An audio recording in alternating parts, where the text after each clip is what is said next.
Okay, students. So after completing the very short question answer, today's now we are going to discuss some short question answer. Very short question answer को complete करने के बाद में आज इस video lecture में हम आपके सामने कुछ शॉर्ट क्वेश्चन आंसर को डिस्कस करेंगे जो कि chapter 1 electric charges and field से ही होने वाले हैं आपके। और मैं आपको यहाँ पे बतला दूं कि शॉर्ट आंसर क्वेश्चंस जो होते हैं वो बोर्ड एग्जाम में आपके 3 मार्क्स में इस तरीके से पूछे जाएंगे।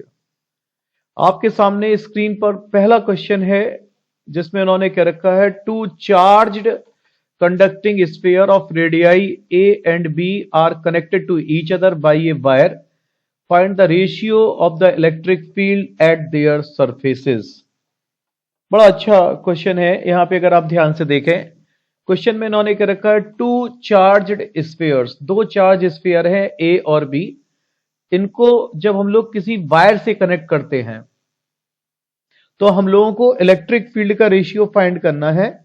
और इसके लिए हम लोग कुछ इसको फिगर से समझ लें। जैसे मान लीजिए आपने देखा कि यहां पर मेरे पास में एक कोई सपोज हम लोग स्फीयर इस तरीके से दिखला दें और एक कोई दूसरा स्फीयर सपोज हम लोगों ने एक ऐसे ले लिया, और इनकी अगर रेडियाई की बात कर लें तो जैसे मान लीजिए आपने देखा ये वाला जो स्फीयर है इसकी रेडियस कितना दिया हुआ है ए और इसका रेडियस कितना दिया हुआ है बी। इन्होंने क्या रखा है कि अगर जब इन दोनों स्फीयर को अगर हम एक कंडक्टिंग वायर से इस तरीके से कनेक्ट कर दें, तो जब इन दोनों स्फीयर को अगर हम कंडक्टिंग वायर से कनेक्ट करेंगे तो जानते हैं बच्चा, हायर पोटेंशियल के कंडक्टर से लोअर पोटेंशियल के कंडक्टर पर चार्ज का तब तक ट्रांसफर होगा जब तक कि दोनों के पोटेंशियल आपस में इक्वल ना हो जाएं। तो यहां पर आपने देखा कि जैसे ये स्फीयर है और इस स्फीयर का जिसका रेडियस क्या है ए है, और दूसरा स्फीयर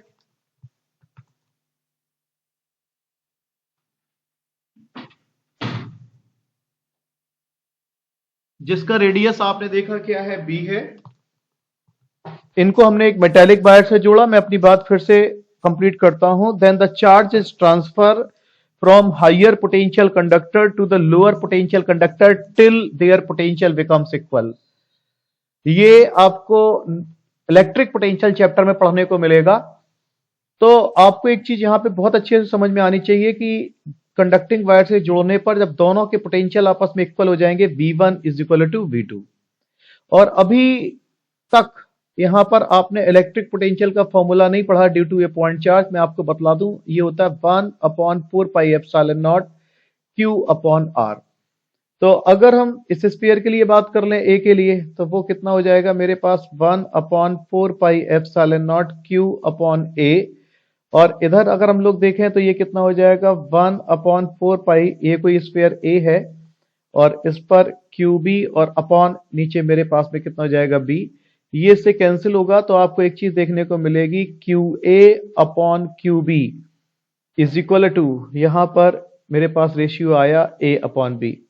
ये हमने चार्ज A टू B का रेशियो फाइंड किया दोनों स्फीयर का। अब अगर हम इलेक्ट्रिक फील्ड इंटेंसिटी की बात कर लें तो आपको बहुत अच्छे से मालूम है कि electric field intensity E is equal to 1/4πε0 Q/R² होता है। तो अगर आप पहले स्फीयर की बात करेंगे EA/EB, यहां पे EA/EB, तो यहां पर अगर आप देखेंगे 1/4πε0 QA अपॉन नीचे कितना हो जाएगा A²। और यहां पे अगर आप देखेंगे 1/4πε0 QB/B²। तो ये चीज यहां पे आप देखने को मिलेगा। तो यहां जब हम लोग इसको सॉल्व करेंगे तो आपको एक चीज देखने को मिलेगी EA/EB इज इक्वल टू, आपको एक चीज यहां पे देखने को मिलेगी QA/QB, और B² आपका ऊपर चला जाएगा और A² नीचे यहां पे।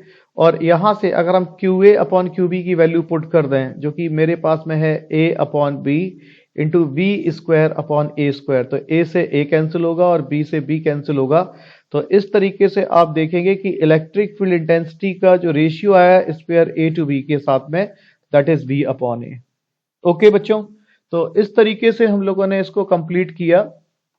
आगे हम लोग इसको पावर पॉइंट पे भी एक बार समझ सकते हैं इस तरीके से कि अगर दोनों चार्ज कंडक्टिंग स्फीयर्स को वायर से कनेक्ट करेंगे तो पोटेंशियल उनकी सरफेस पर सेम होगा और पोटेंशियल का formula k q upon r, V1 equal to V2। यहां पे फॉर्मूले को रखने के बाद हम लोगों ने Q अपॉन क्यू भी निकाल दिया।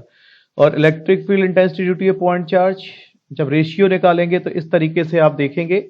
और यहां पर B square upon A square, और इसका वैल्यू जब आप रखेंगे ए अपॉन बी और ये इससे कैंसिल होगा तो आपके पास वैल्यू आ जाएगी V upon A. Next question की तरफ हम लोग चलते हैं। इस क्वेश्चन में इन्होंने क्या रखा है, a thin metallic spherical shell of radius R carries charge q on its surface, a point charge is placed at the center C and another charge plus 2q is placed outside the cell A at a distance x from the center as shown in the figure। इस तरीके से ये figure आप देख लीजिए। Question आप जरा ध्यान से देखिए, इन्होंने क्या रखा है, एक कोई थिन मेटालिक स्फेरिकल सेल है जिसका रेडियस r है और carries a charge q on its surface. इसकी सरफेस पर अगर आप देखेंगे तो सरफेस पर चार्ज आप ध्यान से देखें कितना है Q। यहां पे ए charge 2q is placed at the centre C। Centre C पर एक कोई 2q चार्ज, यहां पे ये एरर है, यहां पर एक कोई प्लस 2q चार्ज होना चाहिए, सेंटर पर रखा हुआ है।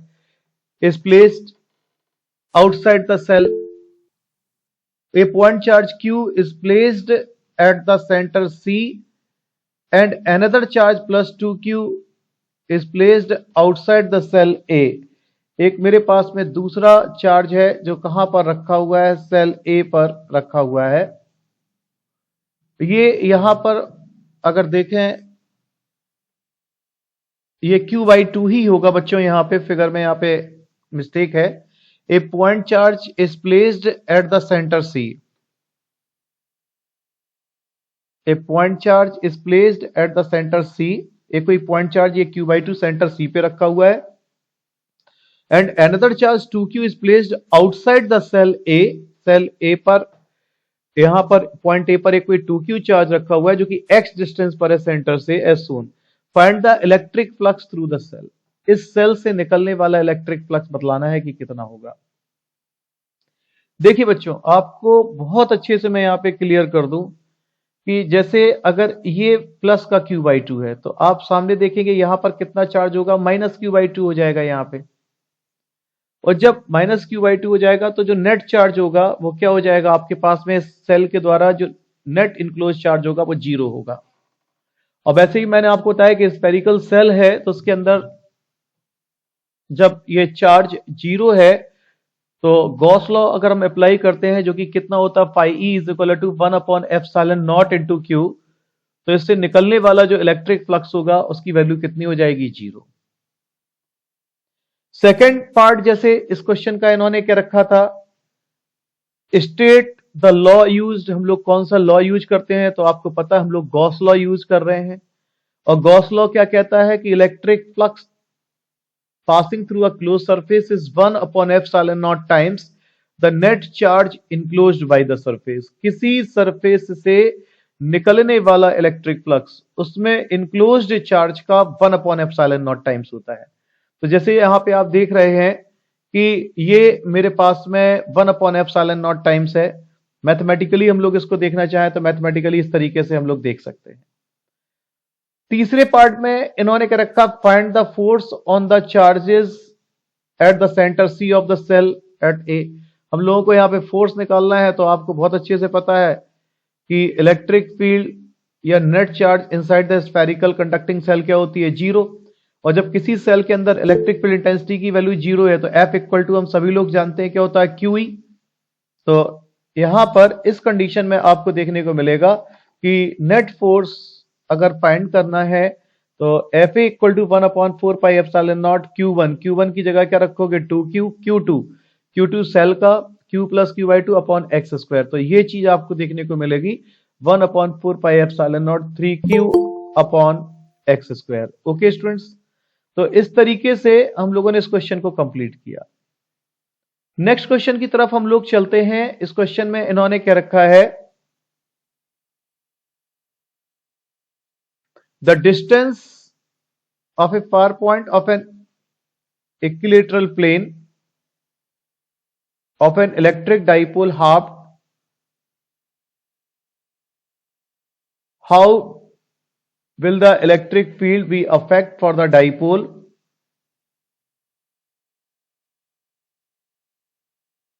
सेकेंड पार्ट इसी में क्या रखा है, दो इलेक्ट्रिक डाइपोल्स हैं,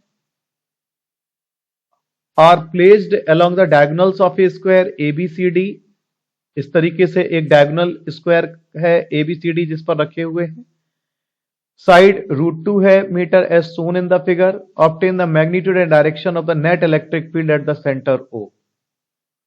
देखिए, सबसे पहले हम लोग पहले क्वेश्चन को यहां पे कंप्लीट करते हैं। पहले क्वेश्चन में क्या रखा है कि the distance of a far of point of an equatorial plane of the electric dipole is halved.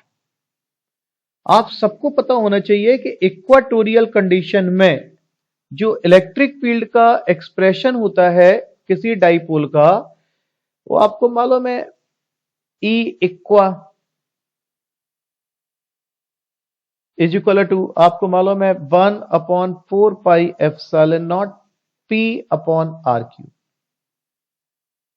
Okay, अब इन्होंने क्या रखा है कि अगर डिस्टेंस को हाफ कर दें, व्हेन सेकंड कंडीशन में अगर R dash is equal to कितना ले रहे हो, R/2 कर रहे हो, तो ये कह रहे हैं कि बताओ फिर इलेक्ट्रिक फील्ड इंटेंसिटी पर क्या फर्क पड़ेगा। तो देखो यहां पे अगर आप E इक्वा सेकंड कंडीशन में ले रहे हैं डिस्टेंस को हाफ करके, तो 1/4 pi epsilon naught P upon यहां पे R की जगह, R डैश की जगह अब यहां पे R/2 का क्यूब रखोगे, तो R/2 का क्यूब यानी कि आपके पास 1/4 pi epsilon naught P R³ upon 8 हो जाएगा, 8 ऊपर चला जाएगा अपॉन R³। और जब इन दोनों इक्वेशन को अगर आप कंपेयर कर दो तो आपको एक चीज क्लियरली यहां पे दिखाई दे रही होगी कि E इक्वा जानते हैं कितना हो जाएगा, 8 टाइम्स हो जाएगा इनिशियल कंडीशन के, इक्वाटोरियल कंडीशन में। यानी कि आपने देखा कि अगर डिस्टेंस को हम हाफ कर देते हैं तो उस कंडीशन में इलेक्ट्रिक फील्ड इंटेंसिटी कितनी हो जाती है, 8 टाइम्स हो जाती है। बताइए बच्चों, यहां पे ये चीज क्लियर होनी चाहिए आपको। हम लोग थोड़ा सा इसको पावर पॉइंट पे भी देख सकते हैं, इस तरीके से यहां पे समझ सकते हैं, शॉर्ट तरीके से इस तरीके से आप देखेंगे R dash is equal to R/2 करेंगे तो ये 8 टाइम्स हो जाएगा। अब सेकंड पार्ट इस क्वेश्चन का अगर आप देखें तो आपको सेकंड पार्ट यहां पे देखने को मिलेगा बहुत अच्छे से, जिसमें इन्होंने क्या रखा है, two identical electric dipoles are placed along the diagonals of square ABCD। आपने देखा कि दो डाइपोल हैं जो डायगोनली यहां पे एक स्क्वायर के रखे हुए हैं, जिसकी साइड कितनी है, √2 metre as shown in the figure. Obtain the magnitude and direction of the net electric field at the center O of the square। इस स्क्वायर के सेंटर पर हम लोगों को नेट इलेक्ट्रिक फील्ड फाइंड करनी है कि नेट इलेक्ट्रिक फील्ड क्या होगी। बच्चों आपको बहुत अच्छे से मालूम है कि AB BC CD और AD ये √2 मीटर है, और चार्जेस अगर आप ध्यान से देखें QA और QD ये दोनों चार्जेस कितना है, +Q, जबकि QB और QC ये दोनों चार्जेस क्या है, -Q। तो अगर हम इलेक्ट्रिक फील्ड की बात करें, बहुत ध्यान से समझिएगा, अगर हम इलेक्ट्रिक फील्ड की बात करें तो यहां पर आपको पता है कि A ये वाला जो दिख रहा है, इसकी वजह से इलेक्ट्रिक फील्ड EA सेंटर पर इस तरफ काम करेगी,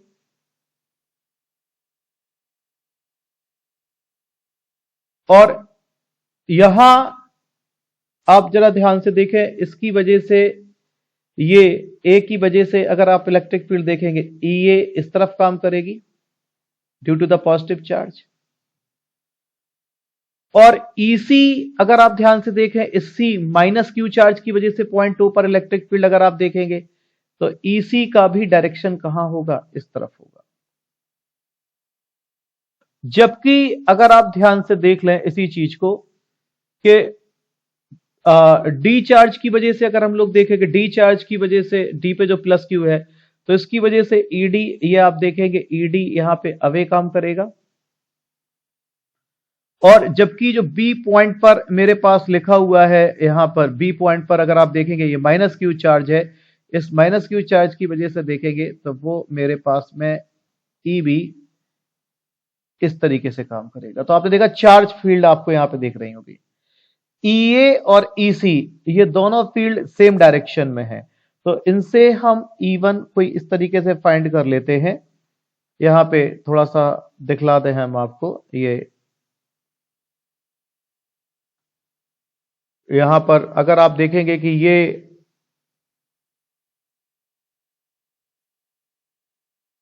दोनों एक ही डायरेक्शन में काम करेंगे, E1 और E2 ये साइड हम लोग दिखा लेंगे। तो अगर हम लोग यहां पर E1 इक्वल टू देखेंगे तो EA प्लस EC ये दोनों ऐड हो जाएंगे और हम लोगों को देखने को मिलेगा 2kq newton. Okay students, R की वैल्यू आपको पता है कितनी निकल के आएगी, 1 मीटर। ये हम लोगों ने अभी E1 फाइंड आउट किया, अगर आप देखेंगे दैट इज E1। अगर इसी तरीके से E1 इन दोनों का एडिशन आया, फिगर में थोड़ा ध्यान से देखें, ये E1 आया। इसी तरीके से अगर हम ED और EB को जोड़ दें, ऐड कर देंगे, इन दोनों का डायरेक्शन सेम है तो क्या हो जाएगा, E2 आ जाएगा। और फिर E1 और E2 ये चूंकि म्यूचुअली परपेंडिकुलर है तो यहां पे इनका रिजल्टेंट फाइंड कर लेंगे, जो कि आपको पता है क्या होगा रिजल्टेंट इनका, E इक्वल टू यहां पे under root E1 square plus, इस तरीके से हम लोग यहां पे देख सकते हैं। तो यहां आप सबसे पहले हम लोग E2 फाइंड किए और फिर net electric field E equal to under root E1 square plus E2 square. तो E1 और E2 की वैल्यू हमने ऑलरेडी कैलकुलेट कर ली और नेट इलेक्ट्रिक फील्ड इंटेंसिटी इस तरीके से हम लोग को देखने को मिल जाती है। अगर डायरेक्शन देखना हम लोगों को इलेक्ट्रिक फील्ड का कि कितना होगा, तो आपको पता है alpha equal to tan inverse E2 upon E1 करेंगे तो tan इनवर्स 1 आएगा जो कि 45 डिग्री को शो करेगा। Okay students, after completing that हम लोग नेक्स्ट क्वेश्चन की तरफ चलते हैं। यहां पर जो कि मेरे पास में है, two small identical electric dipoles A B and C D. Figure देख लें, क्वेश्चन में क्या रखा है इन्होंने कि two identical electric dipoles A B and C D. दो इलेक्ट्रिक डाइपोल है, एक ए बी है, दूसरा इलेक्ट्रिक डाइपोल इस तरीके से आपने देखा सी डी है। ये each of dipole movement P, दोनों के डाइपोल मूवमेंट कितने हैं, P है, are kept at an angle of 120 degree to each other in an external electric field E pointing along x axis as shown in the figure. Figure में आपने देखा कि किस तरीके से रखे, देखिए एक डाइपोल आपने देखा ए बी, दूसरा डाइपोल आपने क्या देखा सी डी, इस तरीके से ये रखे हुए हैं। Find the dipole movement of the arrangement. इस अरेंजमेंट का हम लोगों को पहले तो डाइपोल मूवमेंट फाइंड आउट करना है और फिर देन डाइपोल मूवमेंट को फाइंड करने के बाद में यहां पर हम लोगों को बतलाना है कि magnitude and direction of the net torque acting on the dipole. इस डाइपोल पर हमारे पास में नेट कितना क्वेश्चन टॉर्क काम करेगा, सेकंड चीज हम लोगों को ये देखनी है इस डाइपोल पर। ओके, तो इस क्वेश्चन को अगर हम लोग कंप्लीट करते हैं तो सबसे पहले आपको बहुत अच्छे से मालूम है कि जो डाइपोल मूवमेंट है, डाइपोल मूवमेंट की अगर हम लोग बात करें तो वो हमेशा कहां से कहां की ओर काम करता है, माइनस क्यू से प्लस क्यू की ओर काम करेगा, जैसे कि आपने देखा। अब एक एक्स एक्स एक्सिस में है डाइपोल और दूसरा हमारे पास में कहां पे है, आपने देखा वाई वाई डैश एक्सिस में है। तो सबसे पहले अगर हम लोग इनका डाइपोल मूवमेंट फाइंड आउट करें कि इसका डाइपोल मूवमेंट क्या होगा, तो यहां पर आपको एक चीज देखने को मिलेगी, इस तरीके से हम थोड़ा सा फिगर बना लें। यहां पर जैसे यहां पर एक डाइपोल मूवमेंट इस पाले का इस तरफ की तरफ इस तरफ काम करेगा, ये अगर आप देखेंगे, और एक डाइपोल मूवमेंट अगर आप देखेंगे यहां पे काम करेगा। ओके, और एंगल यहां पर कितना दिया है 120 डिग्री। तो अगर हम लोग यहां पे अप्लाई करेंगे तो आपको मालूम है P is equal to under root कितना होगा P1 स्क्वायर, अगर नेट निकालना है तो P1 स्क्वायर प्लस कितना हो जाएगा P2 square plus 2 P1 P2 और यहां पे cos 120 डिग्री आ जाएगा यहां पे। और जैसे कि आपको मालूम है cos 120 डिग्री की वैल्यू यहां पे ये P स्क्वायर और प्लस कितना हो जाएगा P स्क्वायर और ये 2P स्क्वायर cos 120 की वैल्यू -1/2, तो ये कैंसिल हो जाएगा। तो नेट डाइपोल मोमेंट यहां पे इसका P हम लोगों को देखने को मिलेगा। तो इस तरीके से हम लोग इस क्वेश्चन की तरफ बढ़ते हैं। आगे अगर हम लोग नेक्स्ट क्वेश्चन की तरफ चलें, यहां पर 1 मिनट इसका मैं आंसर लिख दूं आपको। ये माइनस का P स्क्वायर, तो ये कितना बचेगा P स्क्वायर और ये P इस तरीके से यहां पर आ जाएगा।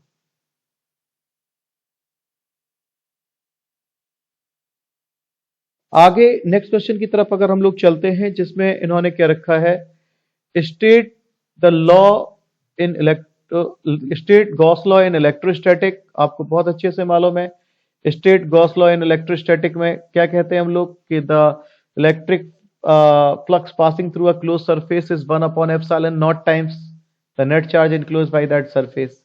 फिर इसी में क्वेश्चन लिया है इन्होंने। इस क्वेश्चन में क्या रखा है, ए cube with each side A is kept in an electric field given by vector E is equal to C R cap as shown in the figure, where C is the positive dimensional constant. Find out the electric flux through the cube and net charge inside the cube। दो चीजें find करनी है। देखिए इस question को थोड़ा सा हम लोग समझ लें। एक फिगर इस तरीके से इन्होंने जो दिया है, जिसमें इन्होंने क्या रखा है,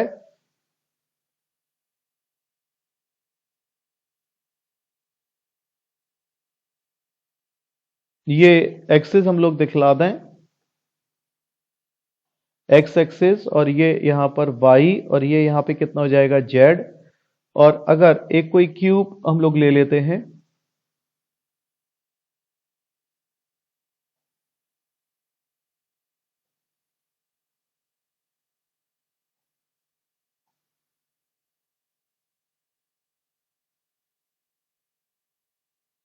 और यहां पर इस क्यूब के बारे में मैं थोड़ा सा क्लियर कर दूं। ये जो डिस्टेंसेस लिया हुआ है इन्होंने, वो यहां पे ओरिजिन यहां पे आपने देखा कि ये O है और ये A डिस्टेंस ये दिया हुआ है और ये भी A डिस्टेंस यहां पे दिया हुआ है। सबसे पहले इलेक्ट्रिक फील्ड की अगर हम लोग बात करें तो इलेक्ट्रिक फील्ड अगर आपके सामने जो दी गई है वो कितना दिया गया है, electric field vector E is equal to, यहां पे अगर आप देखेंगे C और क्रॉस और यहां पे कितना दिया गया है R कैप। इन्होंने क्या रखा है कि इसका हम लोगों को नेट इलेक्ट्रिक फ्लक्स फाइंड करना है। तो पहले मैं बच्चों आपको एक बात क्लियर कर दूं कि जो क्यूब है, इस क्यूब में जो इलेक्ट्रिक फील्ड है वो किस एक्सिस में गिवन है, वो एक्स एक्सिस में काम कर रही है। तो अगर इलेक्ट्रिक फील्ड इस तरीके से आपने देखा कि एक्स एक्सिस में इस तरीके से काम करेगी, यहां पे अगर आपने देखा तो अगर क्यूब के 6 फेसेस हैं तो 6 फेसेस में से 4 फेस इलेक्ट्रिक फ्लक्स को कंट्रीब्यूट नहीं करेंगे। क्यों नहीं करेंगे? क्योंकि वो इलेक्ट्रिक फील्ड के साथ में उनका एरिया वेक्टर कितने डिग्री एंगल बनाएगा 90। और हम लोग जानते हैं कि electric flux phi equal to क्या होता है ES cos थीटा। तो ES cos थीटा का मतलब क्या हो गया, यहां पे थीटा 90 डिग्री बनाएगा, cos 90 की वैल्यू 0। लेकिन दो फेसेस, एक ये लेफ्ट वाला और एक ये राइट वाला, ये दोनों फेसेस इलेक्ट्रिक फ्लक्स को कंट्रीब्यूट करेंगे। क्यों? क्योंकि इस फेस का जो एरिया वेक्टर होगा वो कहां जाएगा इस तरीके से, और इस फेस का जो एरिया वेक्टर है वो कहां जाएगा इस तरीके से। यानी कि राइट फेस वाला जो एरिया वेक्टर वो 0 डिग्री एंगल बनाएगा और लेफ्ट फेस वाला जो है वो कितना बनाएगा 180 डिग्री एंगल बनाएगा।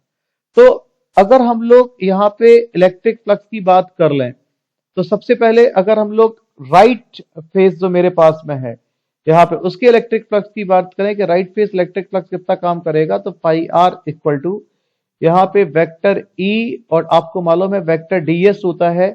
जब इसको ब्रेक करेंगे तो ई, अब आप देखिए पहले कि जो राइट फेस है वो ओरिजिन से कितनी दूरी पर है, 2a। तो यहाँ पे ई, और ई की वैल्यू कितनी थी, c, ये तो कांस्टेंट है मेरे पास में। और r अगर हम लोग देखेंगे यहाँ पे कितना है, 2a, तो ये लिख सकते हैं 2a इंटू सी। और एरिया इसकी साइड क्यूब की कितनी दी गई है, a दिया गया है साइड, तो इसके एक फेस का अगर हम लोग एरिया लेंगे तो एरिया यहां पर मेरे पास में कितना हो जाएगा, ds की जगह जब हम लोग एरिया पुट करेंगे तो एरिया यहां पर हो जाएगा a स्क्वायर, और एंगल कितना होगा, cos 0। तो इस तरीके से आपको एक चीज देखने को मिलेगा यहां पर कि जो राइट फेस से निकलने वाला फ्लक्स होगा वो कितना होगा, 2a क्यूब इंटू सी। इस तरीके से आप देखेंगे। अगर लेफ्ट फेस से निकलने वाले फ्लक्स को देखेंगे तो लेफ्ट फेस से निकलने वाला फ्लक्स अगर देखेंगे इस तरफ, तो ये कितना आ जाएगा मेरे पास में, a इंटू सी इंटू कितना हो जाएगा मेरे पास में, a स्क्वायर और cos 180 डिग्री। और cos 180 डिग्री की वैल्यू कितनी होती है, -1। तो यहां पर माइनस के a क्यूब इंटू सी हम लोगों ने यहां निकाल लेंगे। तो अगर नेट फ्लक्स की बात करें कि नेट फ्लक्स क्या हो जाएगा, तो net flux phi is equal to, अगर आप देखेंगे वो होगा फाई आर और प्लस फाई एल। तो यहां पे अगर आप देखेंगे phi R 2a cube into C है, जबकि ये माइनस के a क्यूब इंटू सी होगा, तो ये मेरे पास में वैल्यू निकल के आएगी a क्यूब इंटू सी। इतने न्यूटन मीटर स्क्वायर पर कूलम ये इस क्यूब से निकलने वाला फ्लक्स होगा।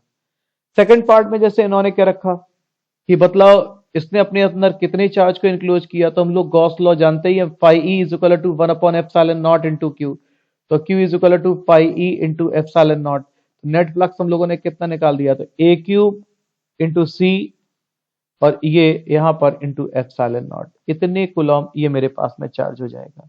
तो इस तरीके से हम लोग यहाँ पे फाइंड आउट कर सकते हैं।